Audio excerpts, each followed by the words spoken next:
बानी का ट्वीट आया और उसके बाद आप लोगों ने कमेटियों से अपनी जान छुड़ा ली। क्या ये सिलसिला जो है वो मज़ीद आगे बढ़ेगा? आप लोग सेनेट की कमेटियां और बाद में पंजाब असम्बली की कमेटियों से भी इस्तीफ़े देंगे और कहां तक की ये इंतहा है?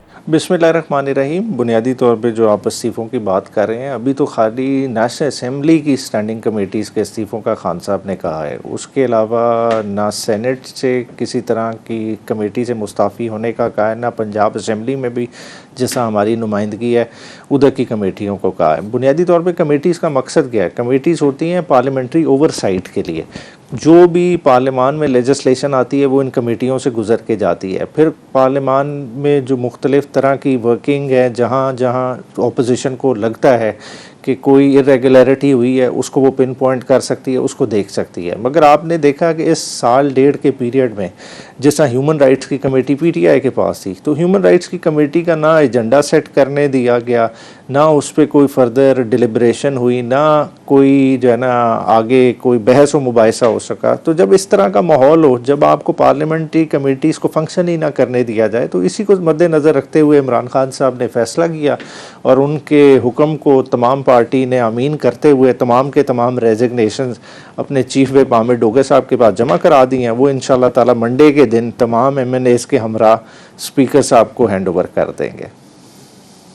सर, ज़िमनी इलेक्शन के बाइकॉट के पीछे क्या मंतक है आप लोगों की कि क्या पोलिंग स्टेशंस वीरान हो जाएंगे, अवाम वोट देने नहीं आएंगे? क्योंकि इससे बज़ाहिर हुकूमत को तो कोई फ़र्क नहीं पड़ा। हमाद हज़र के हल्के में आप लोग इलेक्शन लड़ना चाहते हैं, लेकिन कोई मुहिम का बाकायदा आप आगाज़ नहीं कर रहे हैं, हालांकि नून लीग की तरफ से आगाज़ हो चुका है। आपके इस सवाल में जो है ना, पहले सवाल का भी जवाब जो है ना मौजूद है। बुनियादी तौर पे देखें, हमने इलेक्शन एज ए होल का बाइकॉट नहीं किया। अगर इलेक्शन का करना होता तो फिर जो है मियां अज़हर मरहूम साहब की सीट पे भी पीटीआई इलेक्शन ना लड़ रही होती।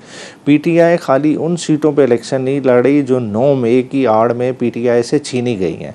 खान साहब का इसमें बड़ा फर्म व्यू है कि इन तमाम लीडरान को नाहल 10-10 साल की सज़ाएँ एज एन इनाम क्यों दी गई हैं? उन्हें इसलिए दी गई हैं कि वो इमरान खान की आवाज़ बने हैं, वो पार्लियामान में इमरान खान का नाम लेते रहें, जो इमरान खान साहब से ज़्यादती होती रही है उसको उजागर करते रहें, और इसी वजह से उनको निशाना बनाया। आज अगर हम उनकी सीटों पे जो है ना इलेक्शन में पार्टिसिपेट करते हैं तो जो गलत सज़ाएँ हुई हैं हम उनको एंडोर्स कर रहे होंगे, तो हम उस अमल को एंडोर्स नहीं करना चाहते, इसीलिए इसका हिस्सा नहीं बनेंगे। और आप देखेंगे कि पीटीआई के इस अमल में हिस्सा ना बनने की वजह से एक तो वैसे ही ये बाई इलेक्शन है, जनरल इलेक्शन तो है ही नहीं, और बाई इलेक्शन होने की वजह से आपको आवाम के जोश व खरोश का भी इसमें अंदाज़ा हो जाएगा कि कितना विलिंगफुली लोग पार्टिसिपेट करते हैं। बिल्कुल सही। अच्छा, ख्वाजा आसिफ ने काफ़ी मुनासिब ऑप्शन दिए थे। वो 3 ऑप्शंस थे कि 3 मुकामात पर सिर्फ थोड़ा बहुत आप अफसोस का इजहार कर दें, जो कि आप लोग करते भी हैं कि 9 मई का सानहा नहीं होना चाहिए था, बाकायदा माफ़ी बेशक ना मांगे। लेकिन इसके बाद एक ऐसा ट्वीट आया जो इंतहाई सख्त था, नहीं होना चाहिए था। क्या यही वजह है कि आप लोग अफ़वाह व तफ़हीम की तरफ नहीं जाना चाहते? अच्छा देखें, ख्वाजा साहब ने हमें तो मशवरा दिया, वो पहले नवाज शरीफ साहब को ये मशवरा देते जो सुप्रीम कोर्ट पे उनकी जमात ने हमला किया। क्या वो एक मुल्क का इदारा नहीं था? जब जजेस को जान बचाने के लिए अदालत छोड़ के भागना पड़ा, फिर जिस तरह की ज़बान इदारों के बारे में उनके लीडरान ने इस्तेमाल की, क्या वो नहीं नज़र आती? क्या उस पर उन्होंने माफ़ी मांगी? 9 मई तो एक ऐसा वाक़या है जो बुनियादी तौर पे कंस्ट्रक्ट किया गया सिर्फ़ और सिर्फ पीटीआई को दीवार के साथ लगाने के लिए, और आज तक खान साहब उस चीज़ पे डटे हुए हैं। या तो हो कि किसी तरह से किसी लेवल पे किसी ब्रॉडर जुडिशल कमीशन ने साबित किया हो कि पीटीआई की क़यादत उसमें बाकायदा तौर पे मुलव्वस हो, फिर तो माफ़ी तलाफ़ी की बात आ जाए।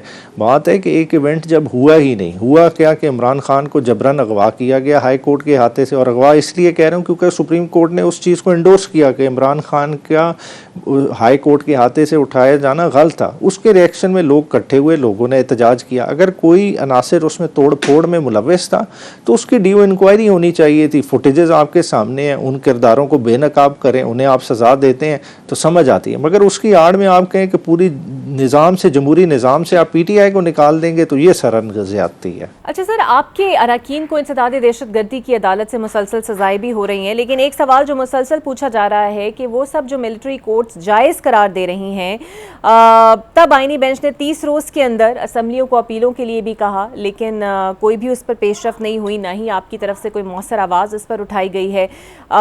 कोई दरख्वास्त दायर की जा रही है, इस पर कुछ सोचा जा रहा है आप लोगों की तरफ से? देखिए, बुनियादी तौर पे पीटीआई का आज भी मौक़िफ़ ये है कि जो फ़ैसला सुप्रीम कोर्ट ने आइनी बेंच ने किया है, ये जिसमें मिलिट्री कोर्ट्स की जुरिस्डिक्शन को कबूल किया गया है, वो सरन गलत है।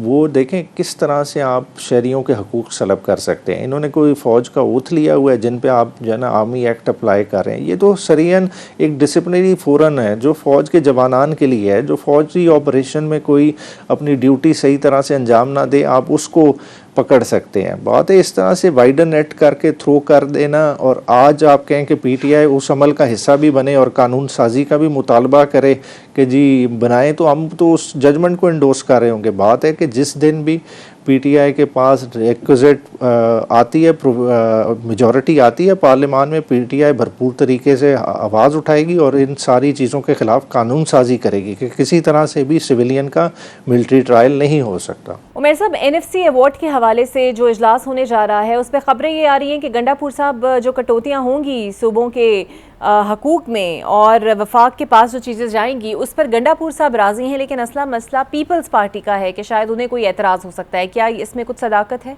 देखिए, अब तक का जो एनएफसी, देखें 7वां एनएफसी अवार्ड था, उसके बाद में हर 5 साल बाद एक एनएफसी अवार्ड आना था। एनएफसी अवार्ड पे तो कोई पेशरफ्त हुई नहीं, और आज देखें जिस पोजीशन पे खड़े हैं, सबसे ज़्यादा उसकी विक्टिम केपीके की हुकूमत है। वो क्यों है?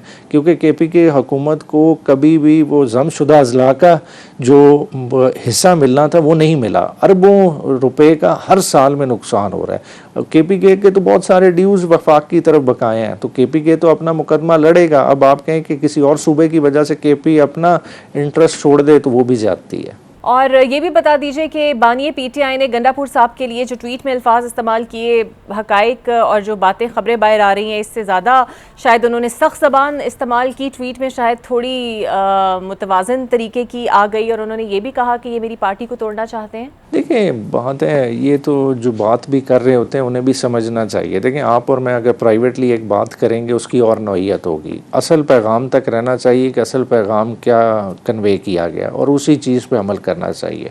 बाकी जिस तरह से अली अमीन की रिस्पॉन्सिबिलिटी, देखें उसने खान के कहने पे सुप्रीम कोर्ट में भी रजू किया, वो एतराज़ लगा कि जी power of attorney duly signed नहीं है, वो भी एतराज़ दूर किया जाएगा। उससे पहले भी जून के महीने में भी सुप्रीम कोर्ट में पिटिशन फाइल की गई थी जो कि आज तक समाअत नहीं की गई।